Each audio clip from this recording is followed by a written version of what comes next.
What's up, everybody? Welcome to the first episode of Minute Review's Top 10. Now, I've done, top videos before, but this is the first one under the Minute Reviews banner. And this first one is being uploaded this morning, and then there's going to be a second one tonight. But this first one is the 10 best and worst movies I saw in 2022. We're going to make it quick because, I don't want to drag on forever. So I'm going to go through them. I'm going to say a little teeny tiny bit about each one, and then we're just going to move on. So starting with the number 10 best movie I saw this year, it was seen in theaters, Bullet Train starring Brad Pitt and a whole shitload of other people. The movie was extremely stylized. It was a whole hell of a lot of fun. There wasn't that much story to it, but there was so much action and the acting was so fantastic. The movie ended up being great. Now, number 10 for the worst goes to Don't Worry, Darling, which was also released in theaters. And the movie had a lot of controversy surrounding it because of all the bullshit between Florence Pugh and Olivia Wilde. And the movie itself starts out actually pretty good, but then it devolves into like, wait, what? And the confusing nature of what is happening kind of dampers the movie. Number 9 for best is Smile, which was released in theaters, starred Sosie Bacon, daughter of the great Kevin Bacon. And, I went into this movie thinking it was going to be, just meh. And just another horror movie, because that's what happens in September and October. It's just horror movies galore, and a lot of them suck. But Smile blew me away. I thought it was absolutely fantastic. Sosie Bacon had a powerful, commanding performance, and it was an ending I did not see coming. Number 9 for worst was a movie that was released on Prime Video, My Best Friend's Exorcism. Basically, it was just like every other exorcism movie. It added nothing new to the genre. Number 8 for the best goes to Terrifier 2. Now, I went into Terrifier 2 thinking, what's with all this hype? Who cares? It's violent. Who gives a shit? But you know what? It was awesome violence. It was hyper violent, and I can totally see why some people hated it. But I don't know, the way they went about it, I fucking loved every second of it. Number 8 for the worst goes to Something from Tiffany's, which was a Prime Video movie, and it was as generic as they fucking come. Zoe Deutsch, she was great, but it was not enough to save the movie from being an absolutely generic romantic comedy. Number 7 for the best goes to The Menu, with Ralph Fiennes and Anya Taylor-Joy and Nicholas Hoult, John Leguizamo. So many people in this movie, and there's twists and there's turns absolutely everywhere. You have no clue what's happening, but you're loving every second of it. At least I was. 7 for the worst goes to Mr. Harrigan's Phone, which was on Netflix. It stars Jaden Martell of It fame, and it's, I don't know, man. It was just fucking boring.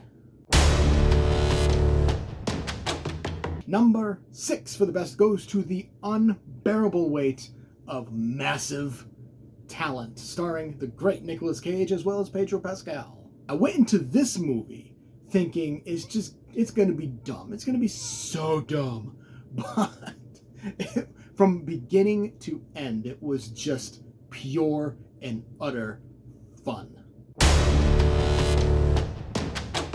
6 for the worst goes to Fantastic Beasts and the Secrets of Dumbledore. And, I'm watching the movie, I'm like, okay, what are Dumbledore's secrets? At no point is it reveals like, oh, hey, this is Dumbledore's secret. This is Dumbledore's secret. No, not at all. And the movie was just boring as fuck. It was long as hell, or at least it felt long as hell. And it was just a terrible way to finish a series that started out promisingly.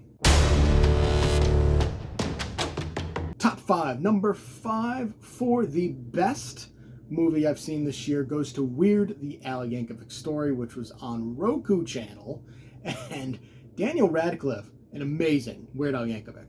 And they made the right call of having Weird Al sing his own songs, because he's got a very unique voice, he's got a very unique style. You can't replicate it, you can't. But the movie as a whole is a giant parody, and to me, I feel it is Weird Al's ultimate parody, and that's what makes it so good. Number 5, worst, goes to Firestarter, which is a remake of the movie from the 80s / a readaptation of a Stephen King novel. And it's a girl who has pyrokinetic powers, and it's boring. It really is. You know, you think a movie about a little kid with who's able to make things explode with her mind is going to be exciting, but it's not. Number 4 for the best of this year, 2022, goes to Jordan Peele's Nope. Jordan Peele went a little bit different in that instead of straight horror or psychological horror, he went the sci-fi route with Aliens. And Daniel Kaluuya, Keke Palmer, absolutely amazing. Stephen Yeun, fantastic. You know, Jordan Peele is still, to me, the premier horror director today. Number 4 worst goes to Disney's live-action remake of fucking Pinocchio, starring Tom Hanks's Geppetto, and throughout the entire movie it's just Pinocchio! Pinocchio! It's just Tom Hanks running around all over the place screaming Pinocchio. And it's a lifeless remake. It really is. Number 3 for the best of 2022 goes to a movie I just saw 2 weeks ago, a week ago, one of those. Brendan Fraser's The Whale. While the movie itself is kind of a paint-by-numbers drama, it's Brendan Fraser's performance that hooks you in, that gets you, that puts a lump in your throat throughout the entire movie. And by the time the movie ended, it had me fucking crying. Brendan Fraser was beyond amazing throughout the movie, beginning to end. And I swear to God, if he does not win the Oscar for Best Actor. 3 for the worst goes to Morbius, which it gained a hell of a following after it was in theaters. I don't understand why, because it's not a good movie. I mean, I titled my video Morbius, the Boring Vampire, because the movie is boring as fuck. Jared Leto is not great. Matt Smith is not great. The movie is just not good. The number 2 best movie I saw this year was The Batman.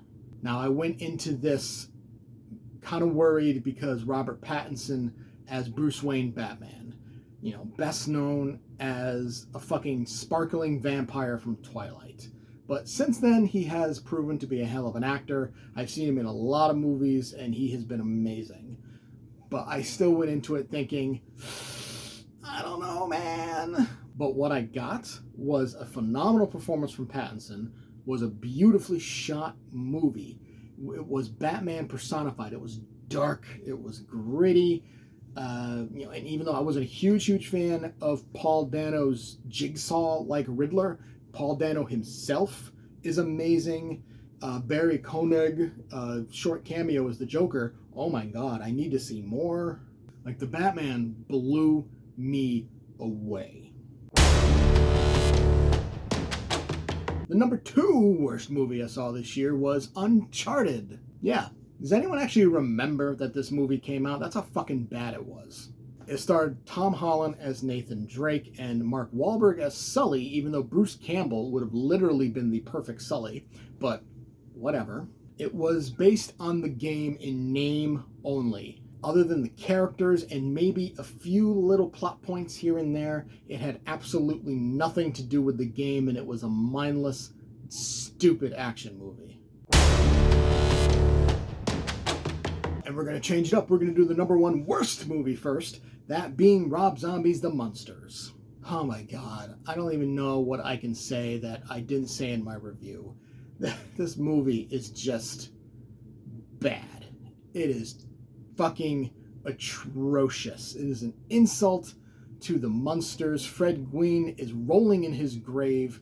It's... oh my God. So, what was the best movie I saw this year? Surprisingly, well, not really surprisingly, because a lot of people love this movie, but surprising to me, because I went into this movie thinking it's just going to be not great, like the original. Top Gun Maverick. Top Gun Maverick blew me out of the water.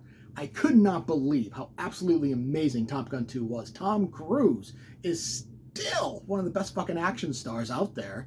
And just the new cast members were great. It was amazing getting to see Val Kilmer on screen once again. I could not believe how good Top Gun Maverick was.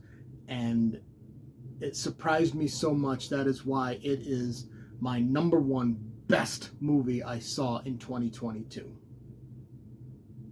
Did you agree with my list? What were your favorite movies of the year? What were your least favorites? Feel free to leave a comment with your favorite and least favorite films of 2022.